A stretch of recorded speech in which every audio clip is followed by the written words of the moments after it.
How on earth does a city bus conductor become a cultural god? Well, today, we're going to chart the incredible 50-year journey of a cinematic icon whose name alone is basically a festival. So let's dive into the story of the one, the only, Rajnikanth. All right, let's just start with a number. To give you an idea of the scale we're talking about here, 800 crore rupees. That's the global box office for just one of his films, the 2018 sci-fi blockbuster 2.0. I mean, this isn't just stardom, it's a box office force of nature.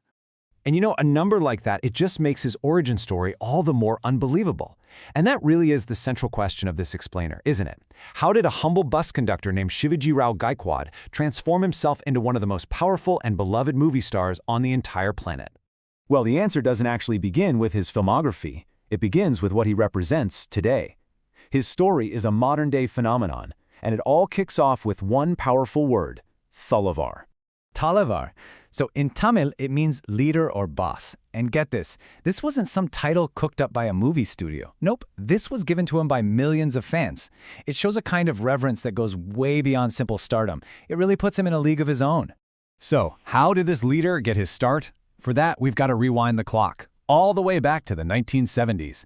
Back to a time before the fame, the fortune, and of course, that signature swagger. See, before he was a superstar, he was Shivaji Rao Gaikwad, a bus conductor in Bangalore. But he had this burning passion for acting, and thanks to the financial backing of a good friend, he made it to the Madras Film Institute.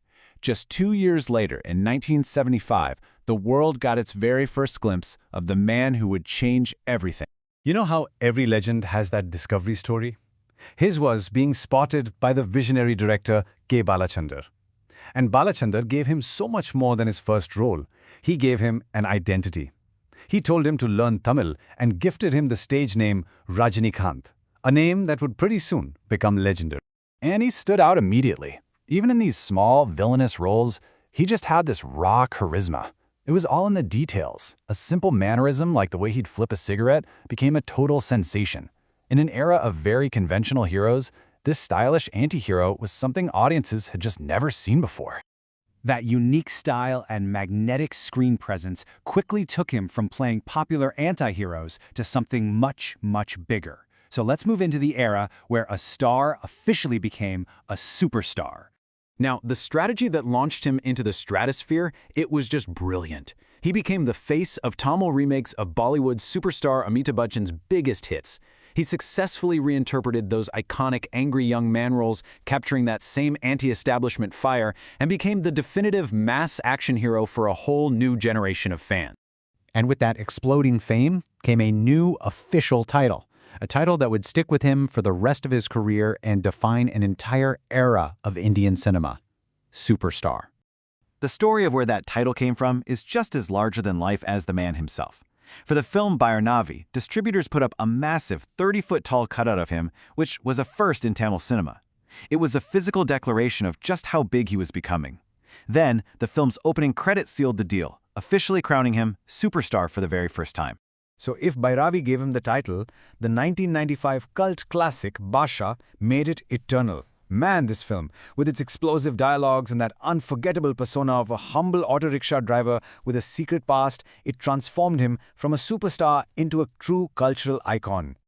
But what makes a superstar last for 50 years? It's the ability to change. And as we move into the 2000s, we see exactly how Rajinikanth constantly reinvented himself, not just to stay relevant, but to become a truly global force. Even legends have their slumps. After the box office failure of Baba in 2002, critics were whispering that his era was over. Well, they were profoundly wrong. He roared back with Chandramukhi, a horror comedy that ran in one theater for over 800 days, before absolutely shattering all previous records with the blockbuster Shivaji, the Boss. The scale of his success had just fundamentally changed. His films weren't just domestic hits anymore. They were global cinematic events. The 2010 sci-fi epic Entharan was made on a budget that was pretty much unheard of in India. And its box office returns were, well, they were simply astronomical.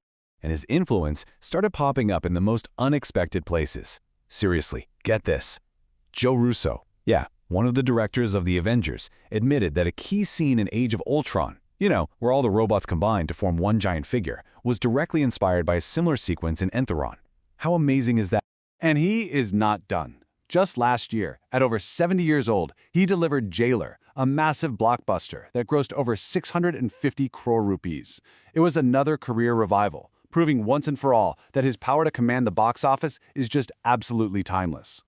So, when you put it all together, from that bus depot in Bangalore to blockbuster premieres all around the world, you're left with a legacy that is simply unparalleled.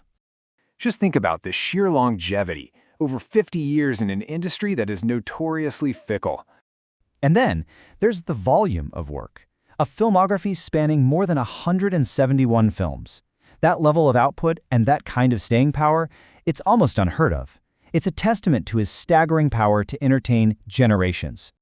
But after all the records and all the rewards, what does the man himself value the most? It's this. A letter from his mentor, K. Balachander, who wrote that he was proud to have introduced him to the world.